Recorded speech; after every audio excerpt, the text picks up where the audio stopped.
Zoe Adams was an ordinary woman who lived in a small town called Pinewood. She worked as a librarian and spent most of her evenings reading books about distant planets and stars. She always felt like she belonged somewhere else, somewhere among the stars one night. As Zoe walked home from work, she noticed a strange blue light in the sky. It moved unlike any airplane or helicopter she had ever seen. The light grew larger and brighter until it hovered directly above her. The air around her buzzed with energy and her skin tingled. A beam of light shot down from the craft and surrounded her. Zoe felt her feet leave the ground as she was pulled upward. She wanted to scream, but no sound came out. Everything went black. When Zoe opened her eyes, she found herself in a strange room. The walls glowed with a soft blue light. The floor and ceiling seemed to be made of some kind of metal, but it felt warm under her touch. There was no door that she could see. "Hello. Is anyone there?" Zoe called, out. Her voice echoed in the empty room. A section of the wall suddenly shimmered and a figure stepped through. Zoe gasped. The being before her looked almost human, but not quite. She was tall, at least 7 feet, with silvery blue skin that seemed to glow from within. Her eyes were large and completely black without any whites. Her hair, if it could be called that, moved like water around her head despite there being no wind. "Greetings, human," the alien said. Her voice was melodic like bells, tinkling. "I am Lyra of the Astari people." Zoe backed away until she hit the wall. "Why am I here? What do you want with me?"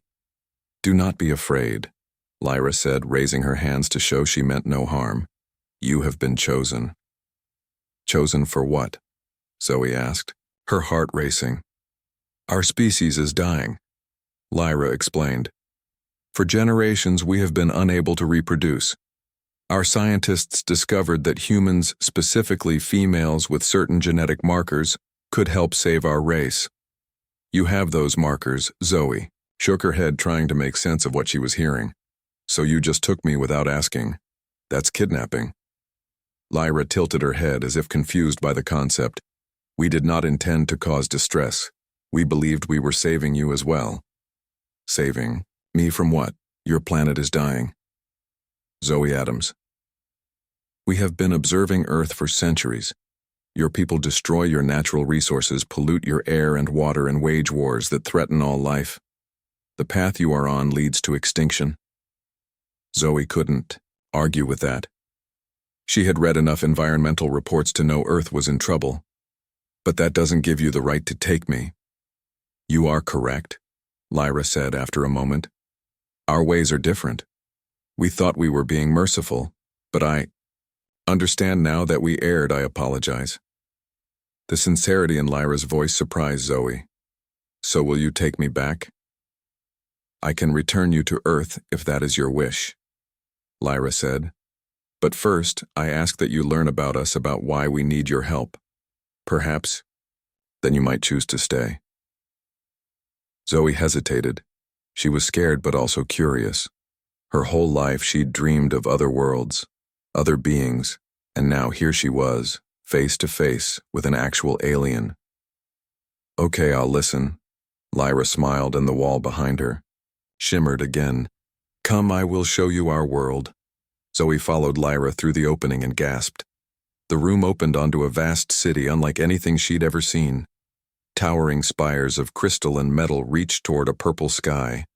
2 moons hung overhead. 1 blue, 1 golden. Flying vehicles zoomed between buildings, and in the distance she could see an ocean that glittered like diamonds. "This is Astralis, our homeworld," Lyra said. "Once it was filled with millions of my kind. Now fewer than 10,000 remain."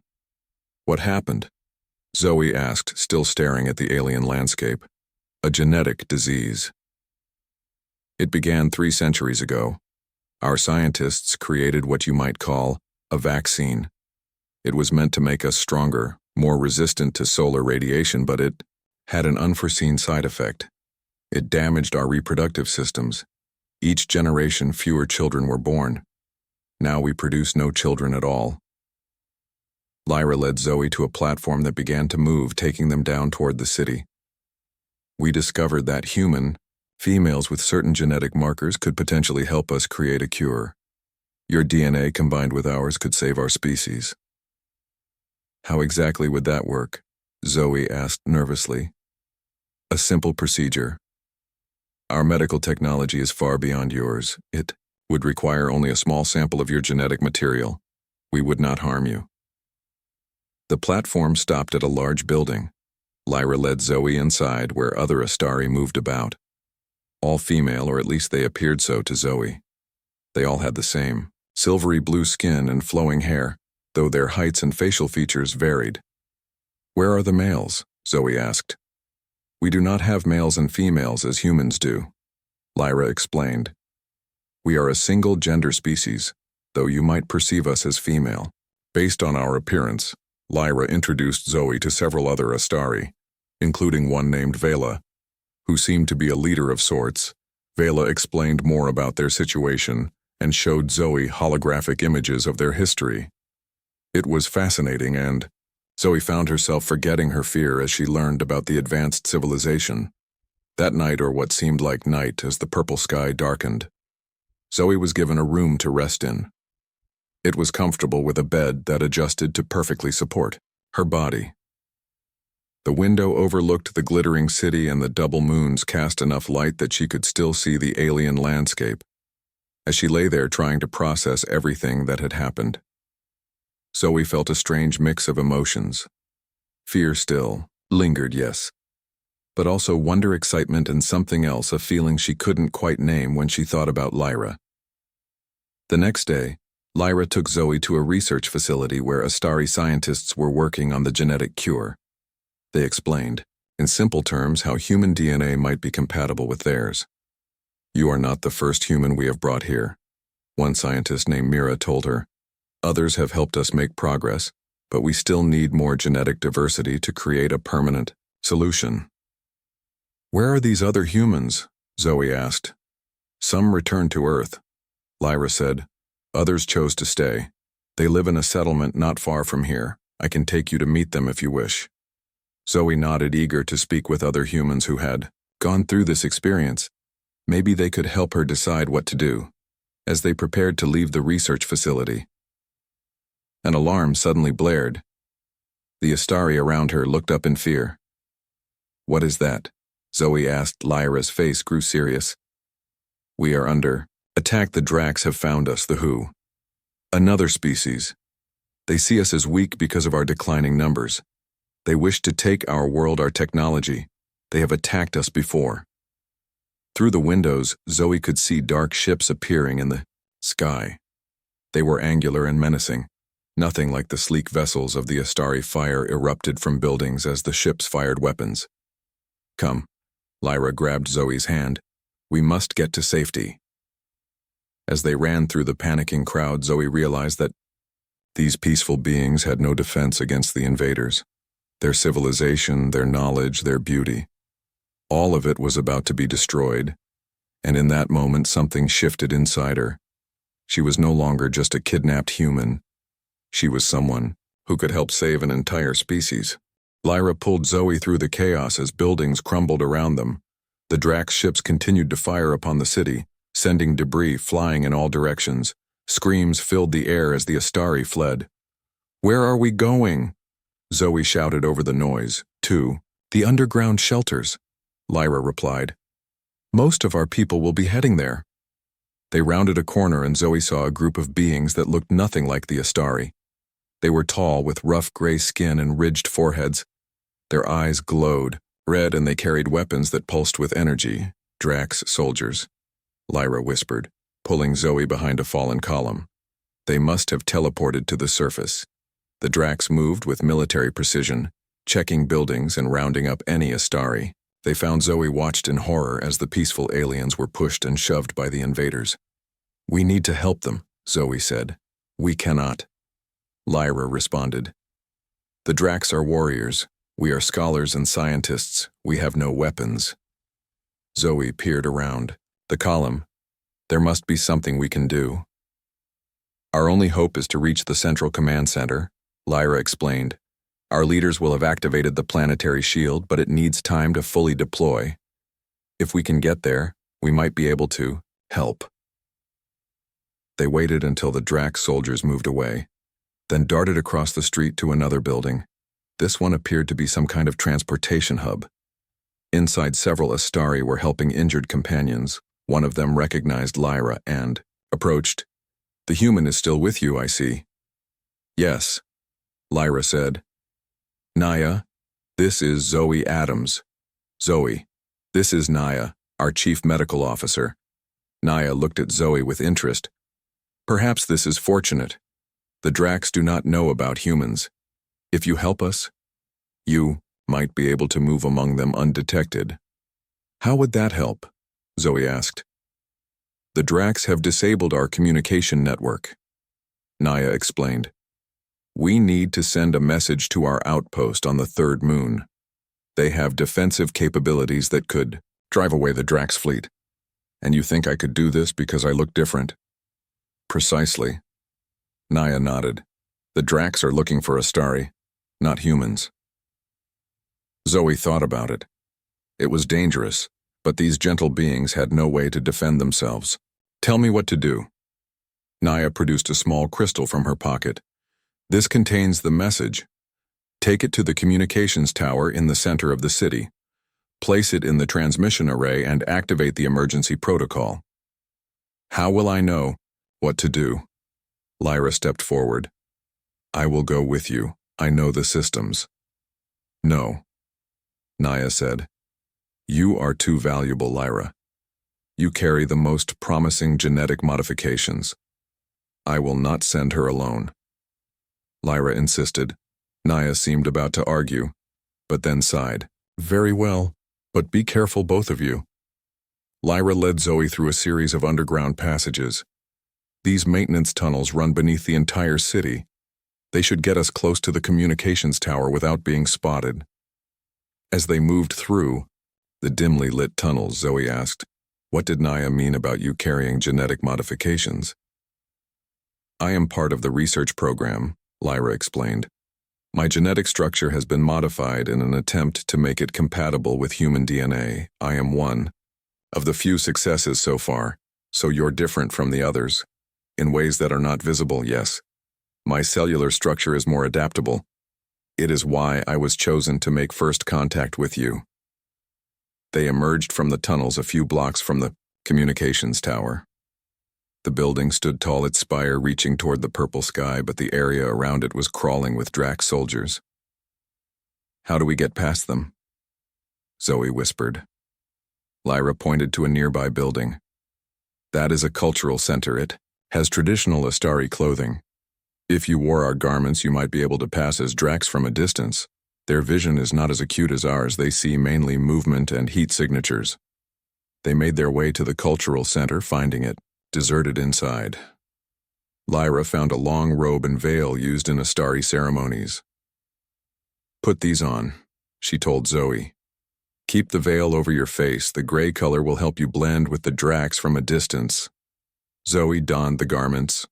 "What about you?" "I will create a distraction. Draw some of them away from the tower, then you can slip inside. That's too dangerous. It is our only chance." Lyra touched Zoe's face gently. "You must succeed, Zoe. Not just for us, but for you as well. If the Drax take control of our world, they will eventually find Earth, and they will not be as peaceful as we are." The touch of Lyra's hand on her face sent a strange warmth through Zoe. Something more than fear or adrenaline moved through her. There was a connection there, one she didn't fully understand. "Be careful," Zoe said. "Promise you'll meet me inside." "I promise." They separated, Lyra moving toward a cluster of vehicles while Zoe waited in the shadows. She watched as Lyra somehow activated one of the vehicles, causing it to lift off and fly erratically across the plaza.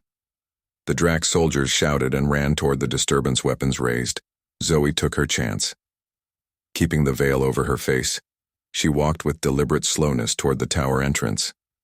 The few remaining Drax barely glanced at her gray-robed figure as she passed. Inside, the tower was empty. The Astari, who would normally staff it, had either fled or been captured. Zoe made her way to the central chamber where a large crystal array hummed with energy. This must be the transmission system Lyra had described, but how to operate it? She examined the controls, which were marked with symbols she couldn't read. Just as panic began to set in, she heard footsteps. Zoe ducked behind a console. Lyra slipped into the room. "Zoe, are you here?" "Here." Zoe emerged from hiding. "You made it." The distraction worked better than expected, Lyra said, moving to the crystal array. "They think some of their own equipment malfunctioned." Lyra took the message, crystal from Zoe, and placed it in a slot on the console. The array began to glow brighter. "Now we must activate the emergency protocol," Lyra said, her fingers dancing over the symbols. "This will bypass the normal security measures and send the message at maximum power." A loud bang echoed from below. "They know we're here," Zoe said. "The message is sending," Lyra reported. "But it will take time to reach the moon base. We must hold this position until confirmation arrives." The sounds of heavy footsteps grew louder. Drac soldiers were coming up the stairs. "Is there another way out?" Zoe asked. "Yes, through the maintenance shaft." Lyra pointed to a small opening in the wall. "But we cannot leave until the transmission is complete." The door to the chamber burst open and 2 Drac soldiers entered. Their red eyes surveyed the room, landing on Lyra and Zoe. One raised its weapon. Without thinking, Zoe grabbed a piece of equipment and threw it at the soldier. The heavy object struck its arm, causing the weapon to fire into the ceiling. The second soldier lunged forward, but Lyra moved with surprising speed, tripping it. "The console," Lyra shouted. "Protect the console." Zoe positioned herself between the fallen soldiers and the transmission array as they regained their footing. She looked around desperately for something to use as a weapon. The console suddenly chimed and flashed green. "Transmission complete," Lyra called. "Now we run." They dashed for the maintenance shaft. Lyra went first, showing Zoe how to climb down the narrow ladder. The sounds of pursuit followed them as they descended to a lower level. "This way." Lyra led Zoe through a maze of corridors. Eventually, they emerged in what appeared to be a garden, though most of the plants were unlike anything on Earth. "We need to get back to the others," Zoe said, breathing hard from their escape. "Yes, but first," Lyra turned to Zoe, her black eyes serious. "There is something I must tell you, something you should know." "What is it?" "The reason we chose you specifically. It is not just your genetic markers. Those are common enough among humans. We chose you because—" A massive explosion cut off her words. The ground shook, and they both fell to their knees. Looking up, Zoe saw new ships in the sky. These were different from the Drax vessels, sleeker with a blue glow similar to Astari technology. "The moon base received our message," Lyra said, relief evident in her voice. "Those are our defense ships." The new arrivals engaged the Drax. Fleet beams of energy crisscrossed the sky as the battle raged above them. "Come." Lyra took Zoe's hand again. "We should get to safety. This battle is far from over." As they ran through the garden, Zoe couldn't help but wonder what Lyra had been about. To tell her? Why her specifically? What made her different from other humans, and why did she feel such a strong pull toward this alien being? The ground shook again as another explosion rocked the city. Debris rained down around them.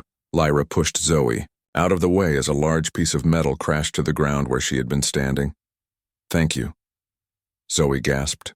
"Always," Lyra replied. And there was something in her voice, something that made Zoe's heart beat faster, whatever was happening between them, whatever connection was forming.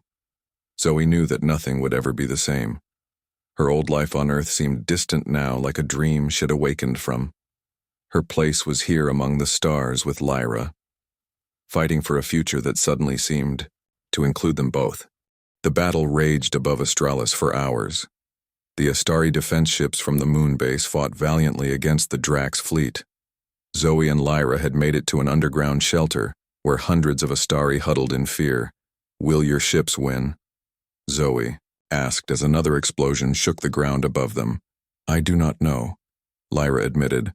The Dracs are powerful warriors, but our technology is advanced. We have a chance. Naya approached them looking relieved. You succeeded, the Moonbase responded. Just in time, our leaders wish to speak with you both. They followed Naya deeper into the shelter to a chamber where several elder Astari sat in a circle. Their skin had a deeper blue hue than the others, and their flowing hair was white rather than silver. This is the human, one of the elders said, examining Zoe with interest. She helped send the message. Yes, Elder Terra. Lyra bowed slightly. Zoe risked her life for our people. Elder Terra nodded. We are grateful, Zoe Adams. But now we face a difficult choice. The Drax commander has sent terms. Terms? Zoe asked. They will withdraw if we give them what they seek. Another elder explained. They want our genetic research and they want all humans on our world. Zoe felt a chill. Why would they want humans? They must have learned of our research, Naya said. If human DNA can help us, it could help them as well. The Drax suffer from their own genetic limitations. Their warrior culture has led to excessive inbreeding. How many humans are here? Zoe asked. 12. Elder Terra replied. Including you, most are in another shelter. Lyra stepped forward. We cannot surrender them. The humans came to us for help. We promised them safety. And what of our people? A third elder demanded. Should we sacrifice thousands of Astari for 12 humans? The argument continued among the elders while Zoe tried to process what was happening. These beings had taken her from Earth without permission, but they had also shown her wonders beyond imagination. Now they were fighting to protect her and the other humans from a worse fate.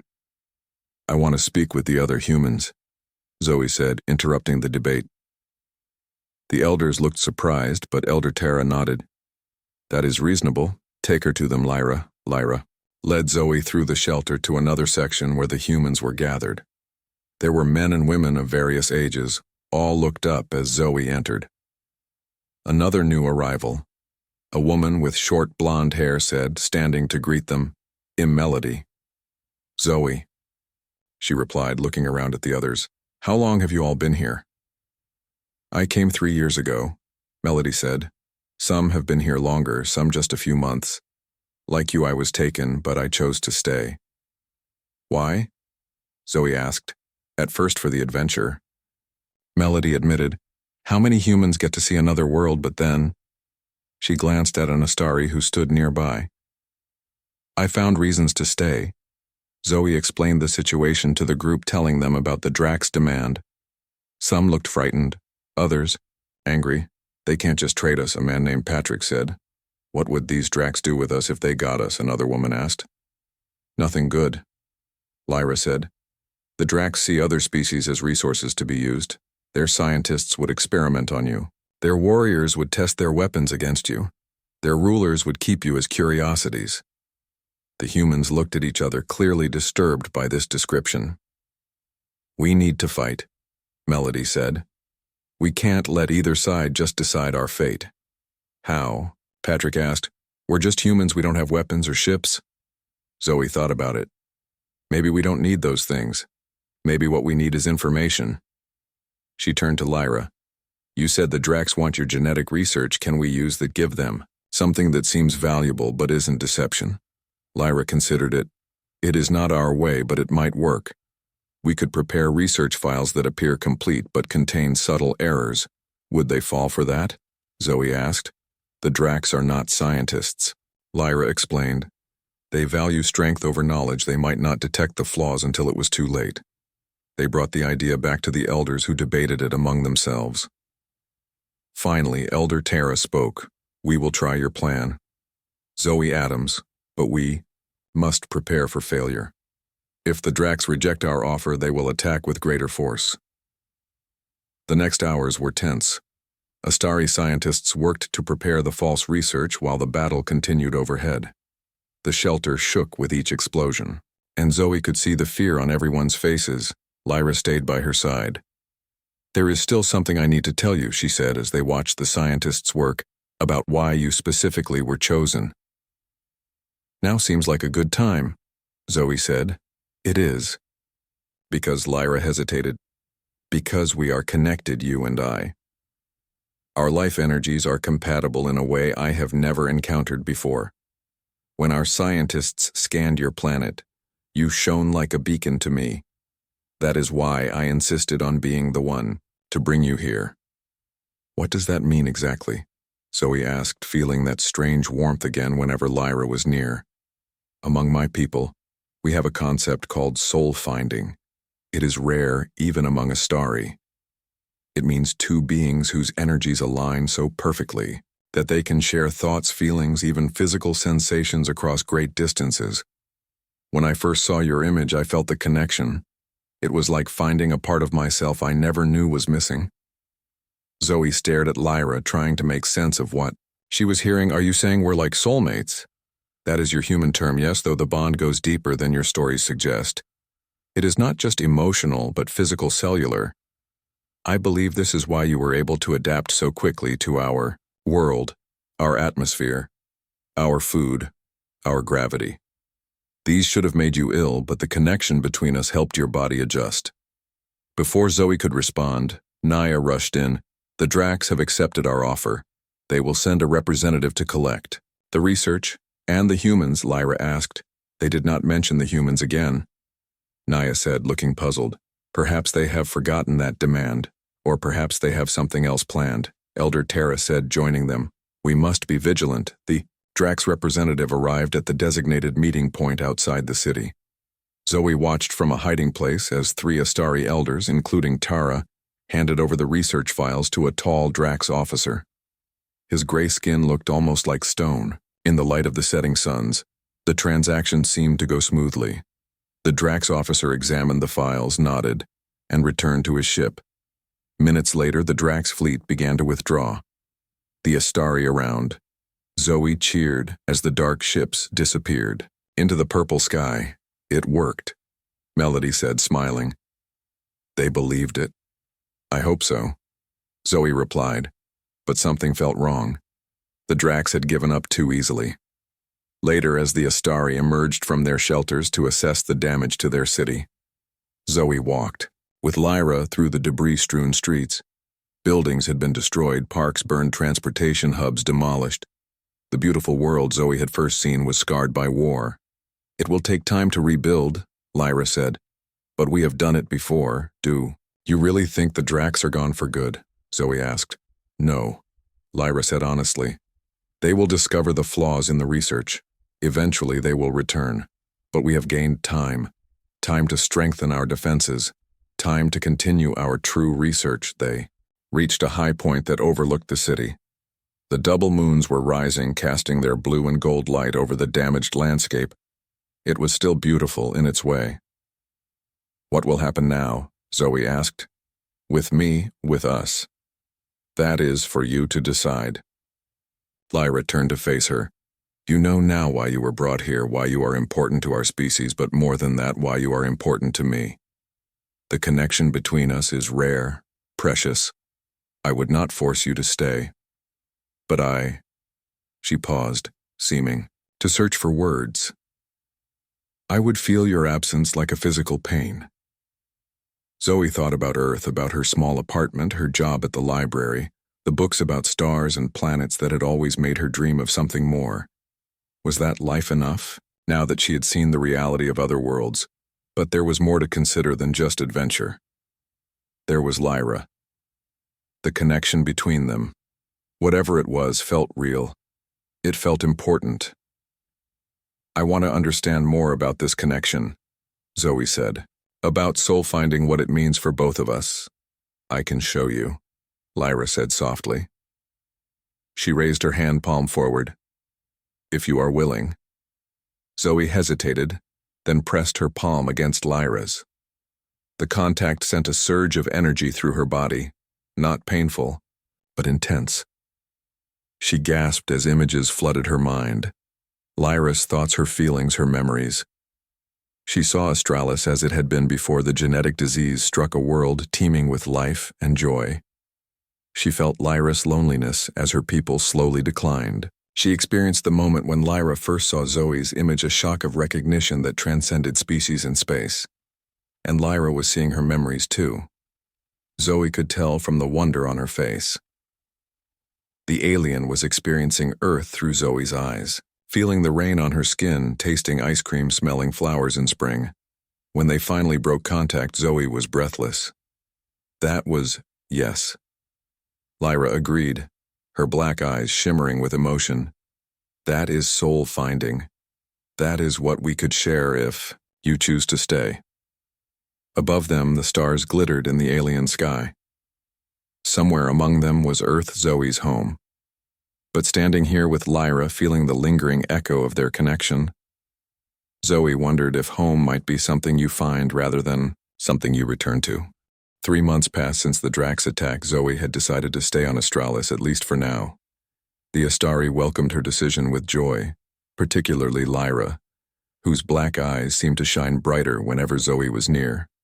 The humans on Australis had formed a small community within the alien city. They helped with the rebuilding efforts, learned the Astari language, and shared Earth customs with their hosts. In return, the Astari taught them about their technology, their history, and their unique way of seeing the universe. Zoe and Lyra spent most of their time together exploring their connection. The soul-finding bond grew stronger. Each day they practiced sharing thoughts and feelings. The process was still overwhelming sometimes, but Zoe was learning to control the flow of information.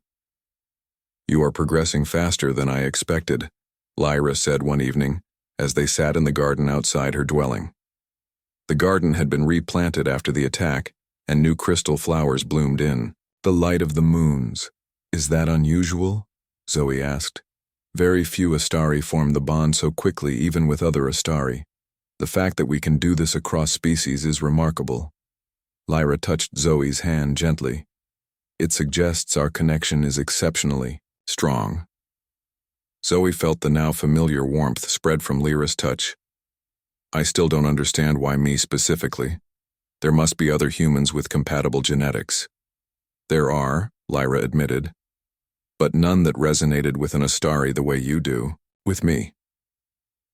Our scientists believe it may be related to brainwave patterns. Your thoughts move in rhythms similar to mine despite our different biology." They sat in comfortable silence, watching the strange flowers close their petals as the temperature dropped. Zoe had grown used to the purple sky, the double moons, the alien landscape. It no longer seemed foreign, just different. "The genetic research is progressing," Lyra said after a while. "Your contribution has been invaluable." Zoe had donated blood and tissue samples for the Astari scientists to study. They had explained that her unique genetic markers combined with Lyra's modified DNA might hold the key to curing the reproductive problems of the Astari. "Do you think it will work?" Zoe asked. "Will your people be able to have children again?" "The early results are promising," Lyra said. "Naya believes we may have a viable treatment within a year, but..." She hesitated. "But what?" "The treatment would change us. We would not be purely Astari anymore. Part of us would be human. Our children would be hybrids in a sense. Still mostly Astari, but with human traits. How do your people feel about that?" "Some resist the idea. They fear losing our identity. But most understand that change is necessary. For survival, we must adapt or perish." Zoe thought about what it would mean for a species to change so fundamentally, to incorporate DNA from another world. It was both beautiful and sad. The Astari, as they had been, would fade, but something new would emerge. Their conversation was interrupted by the arrival of Melody, the human woman who had been on Australis the longest. She approached with an Astari that Zoe recognized as Celine, one of the scientists working on the genetic project. "Zoe, Lyra." Melody called out, waving. "Have you heard the news?" "What news?" Lyra asked. "Tell them, Celine." Melody urged her companion. Celine seemed to glow with excitement. "We have successfully created a viable embryo using the combined genetic material from..." Melody and myself, Zoe, stared in shock. "You mean, yes?" Celine confirmed. "A child, half Astari, half human. The first of a new generation." "How is this possible?" Lyra asked, rising to her feet. The research was not supposed to be at this stage yet. It was an accident in a way, Melody explained. We were running tests combining our genetic material just to see compatibility patterns, but the sample began to divide on its own, forming an embryo. It was unexpected, but Naya says it's healthy. This changes everything. Lyra said, if one combination works, others might as well. Naya wants to see you both immediately, Celine said. She thinks your connection might make you ideal candidates for the next attempt. Zoe felt suddenly lightheaded. You mean have a child together? It's just research at this point. Melody assured her, no one is asking you to become parents. Not yet anyway. They followed Melody and Celine to the research facility, where Naya was waiting for them. The chief medical officer looked both excited and concerned. You have heard, she said when they entered. This development was unexpected but promising. How did it happen? Lyra asked. We do not fully understand. Naya admitted. Something in the combination of Melody's and Selena's genetic material triggered a natural reproductive response. The embryo is developing normally thus far. What does this mean for us? Zoe asked. For all humans here, it means you have a choice, Naya said. Those who wish to participate in the program can do so. Those who do not will still be honored guests on our world. And the children? Lyra asked. What will they be? They will be something new, Naya said. Neither fully human nor fully Astari.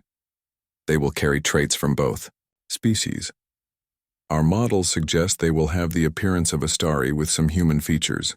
They will likely possess both telepathic abilities and human emotional responses. They may even develop new abilities we cannot predict. The implications were enormous. Zoe realized a new species would be born here on Astralis, humans and Astari together, creating something that had never existed before. I need time to think, Zoe said. Of course. Naya nodded. This is not a decision to make hastily, Lyra. Remained silent as they left the research facility. Her thoughts closed off from their bond, which was unusual. They had grown accustomed to sharing most thoughts freely. What's wrong? Zoe asked when they were alone. I can feel you pulling away. I'm concerned, Lyra admitted. This changes the nature of our relationship, does it not? Creating life together is sacred among my people. It is not just biology, but a merging of souls. We already have that, Zoe pointed out. The soul finding, yes, but this is different. This would be permanent, irreversible. A child would bind us together forever. And Lyra hesitated. I fear you might agree for the wrong reasons, out of duty or curiosity rather than, she struggled to find the word, love, Zoe supplied. Yes. That is your human word for it. We call it something else, but the meaning is similar. I would not want you to feel obligated. Zoe reached for Lyra's hand, opening her mind completely, letting the alien feel everything. She felt the confusion. Yes, but also the growing affection, the sense of belonging, the desire to be close. I don't feel obligated, Zoe said softly. Whatever this is between us, it's real. It's not duty or curiosity. It's something more. Lyra met her eyes. You feel it too? Then, yes, I do. That night they sat on the roof of Lyra's dwelling watching the stars. The air was cool but comfortable. The sounds of the city rebuilding continued even after dark. The Astari worked tirelessly to restore their world. If we did this, Zoe said, after a long silence, if we had a child, what would that mean for us? Among my people, those who create life together form a special bond called Veshan. It is similar to your concept of marriage, but deeper. It connects not just minds, but genetic legacies. And would you want that with me? Lyra turned to look at her. I have wanted it since I first felt your mind touch mine, but I feared you would not understand what it meant. I'm beginning to understand, Zoe said. It's not so different from what humans want to connect, to belong, to create something meaningful together. They were interrupted by a sudden commotion below. People were running through the streets looking up at the sky. Zoe followed their gaze and felt her heart sink. Dark. Ships were appearing on the horizon, their angular shapes unmistakable. The Dracs, she whispered. They're back. Lyra was already on her feet. We must get to the shelter. They must have discovered the deception. They hurried down to the street, joining the flow of Astari moving toward the underground shelters. The mood was different this time. Not panic, but grim determination. The Astari had been preparing for this moment. In the shelter, Naya met them with urgent news. The Dracs demand to speak. With the humans. They know about the successful embryo. They want our research, and they want the humans who made it possible. How did they find out? Zoe asked. We have a traitor among us, Elder Terra said, joining them. An Astari who opposed the genetic blending, who believed we should remain pure even if it meant extinction. What do we do now? Lyra asked. Our defenses are not fully rebuilt. We have a plan, Elder Terra said, but it requires sacrifice and courage. The plan was desperate. The Astari would pretend to comply with the Dracs' demands they would offer, to send the humans along with the research to the Dracs' ship. But instead of the real humans, they would send modified Astari volunteers disguised to look human. Their ship would carry a powerful electromagnetic pulse device that would disable the Dracs' fleet, temporarily allowing the Astralis defense ships to attack. It's too dangerous. Zoe protested when she heard the plan. Those volunteers would be sacrificing themselves. They have chosen this path, Elder Terra said, to protect our future, our children. Zoe looked around at the other humans. Some looked afraid, others resolute. Melody stepped forward. Let me go, she said. I know the research better than anyone I can make. It convincing? No.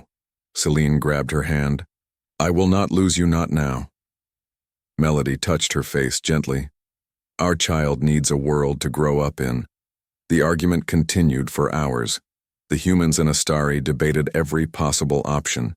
Every plan seemed to end with someone sacrificing themselves. Finally, Zoe spoke up. What if we could convince the Dracs that the research is flawed, not by deception but with truth? The meeting with the Dracs commander took place in a neutral zone outside the city. The Astari had erected a simple structure with a table and chairs, a gesture that seemed to confuse the Dracs who were accustomed to displays of power, not diplomacy. Zoe stood with Lyra, Elder Terra, and Naya watching as the Drac ship landed. Its dark angular shape seemed to absorb the light around it. A door opened in its side, and 3 Dracs emerged. The leader was taller than the others with elaborate markings on his gray skin and a metal crest on his ridged forehead. I am General Vorax of the Dracs Imperium. He announced, his voice deep and harsh. You have deceived us, Astari. The research you provided was flawed. Not flawed, General, Elder Terra said calmly. Merely incomplete. We have brought the complete research as promised. Naya stepped forward with a crystal data device. This contains everything, our successes, our failures, the truth about the genetic bonding. General Vorax took the device, his red eyes narrowing. And why should we believe you now? Because hiding the truth no longer serves us, Zoe said, stepping forward. The general's gaze shifted to her, his expression changing to one of curiosity. A human, he said, you are the ones helping these weaklings. We are helping each other, Zoe corrected, and the research will show you why. That's what you missed before. The key isn't just in the DNA, it's in the connection between donors. Explain, Vorax demanded. Lyra joined Zoe. Our species can form mental and emotional bonds that facilitate genetic compatibility. Without these bonds, the process fails. The embryo will not develop. Mental bonds. Vorax scoffed. Emotions. Dracs have no need for such weaknesses. We take what we require. That is precisely why the research will not work for you. Elder Terra said, you cannot simply take this solution. You would have to change who you are as a species. Vorax examined the crystal in his hand. You expect me to believe that feelings are necessary? For reproduction, absurd. See for yourself. Naya suggested. The data contains detailed scans of successful and failed attempts. The pattern is clear. The general seemed to consider this. If what you say is true, then this research is useless to us. Not necessarily, Zoe said. It could offer your people a different path. The Dracs are warriors, yes. But you could be more. Your genetic limitations have forced you into a cycle of conquest and violence. But there are other ways to ensure your survival. Human speaks of cooperation, Vorax said with disgust. Of weakness is adaptation. Weakness? Lyra asked. Is survival weakness? The strongest species in the universe are not those who conquer, but those who adapt, who evolve. Vorax was silent for a long moment. I will examine this research. If you have deceived us again, the consequences will be severe. He turned and walked back to his ship, his soldiers following. The door closed behind them, and the ship remained where it was, its engines silent. Now, we wait, Elder Terra said. Either they will understand, or they will attack. Hours passed. The Drax ship showed no signs of movement. The city remained on alert. Shelters, open, defenses, ready. But the expected attack did not come. Finally, as the twin moons rose, the ship's door opened again. General Vorax emerged alone. He approached the waiting Astarian humans, his expression unreadable. Your research is accurate, he said. Our scientists have confirmed it. The bonding process is essential to genetic compatibility. He seemed troubled by this admission. And what will you do with this knowledge? Elder Terra asked. The Drax Council must decide. Vorax replied. This challenges everything we believe. Our strength, our independence, the idea that we would need to form bonds with another species. He shook his head. It is difficult to accept.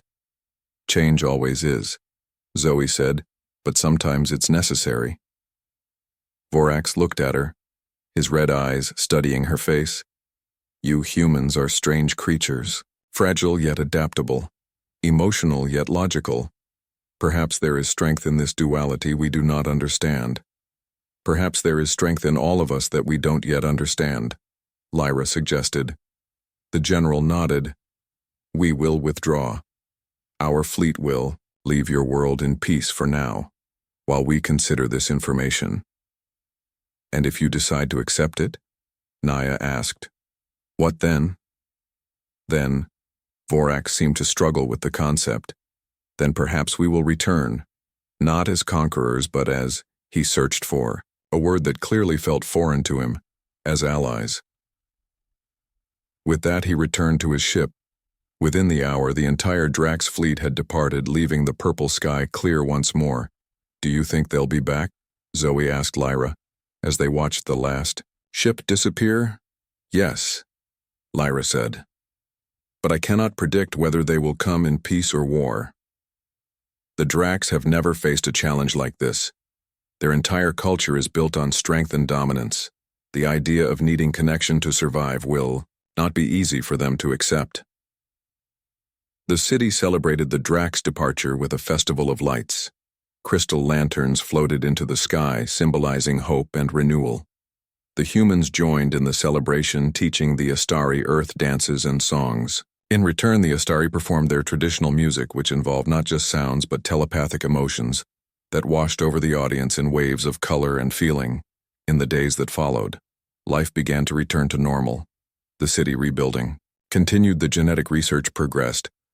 Melody and Celine's embryo developed normally, growing in a special chamber in the medical facility.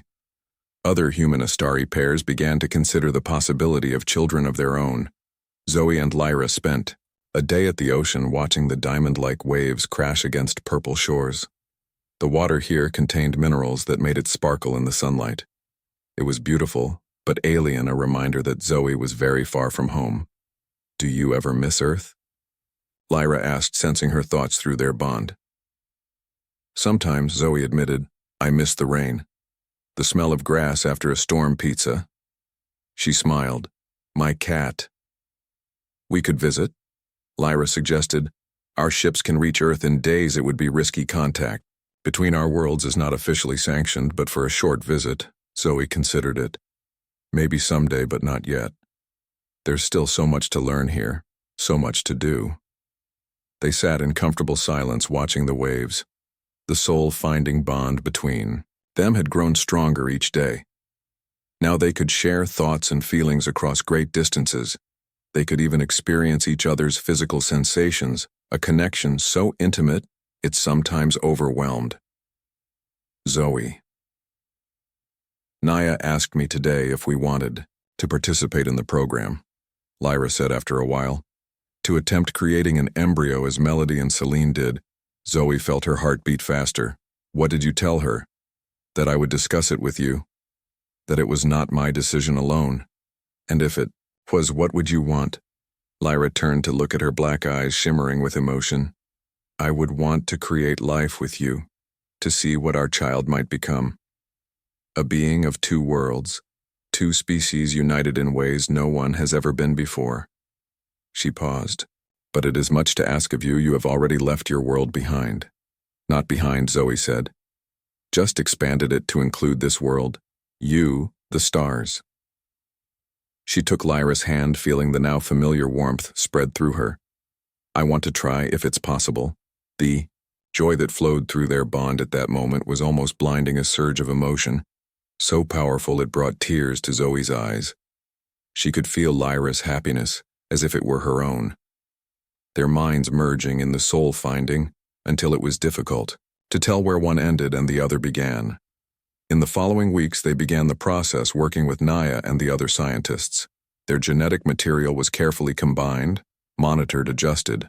The soul-finding bond was measured and its effects, on the cellular level, documented, and then one morning Naya called them to the lab, her face glowing with excitement. It has happened, she told them. The cells have begun to divide. The pattern is stable. The genetic merger is successful. Zoe stared at the monitor where a tiny cluster of cells pulsed with life. A being that was part human, part Astari. Her child, Lyra's child, their child. Is it healthy? Lyra asked, her voice tight with emotion. Perfectly, Naya assured them. The hybrid DNA is stable. The cellular division is proceeding normally. It may be the most viable embryo we have created yet. When will it? Zoe struggled to find the right words. When will they be born? The gestation period appears to be approximately 8 of your Earth months. Naya explained. The embryo will develop here in the lab until it reaches a certain stage. Then you will have a choice. Either Lyra can carry it, or it can continue developing in the artificial womb. We have time to decide, Lyra said, squeezing Zoe's hand as they left the lab. They walked in silence, both overwhelmed by what had happened. The reality of creating new life together was just beginning to sink in. What will they be like? Zoe wondered aloud. Will they look human? Astari both. They will be themselves, Lyra said. Unique. The first of their kind. A bridge between worlds. They reached the garden outside Lyra's dwelling. It had fully regrown since the attack, new crystal flowers blooming in a riot of colors. The twin moons were visible, even in daylight, pale ghosts in the purple sky. I never imagined this, Zoe said, looking up at the alien sky. When I was on Earth reading my books about stars and planets, I dreamed of seeing other worlds. But I never thought I'd help create a new species, never thought I'd find.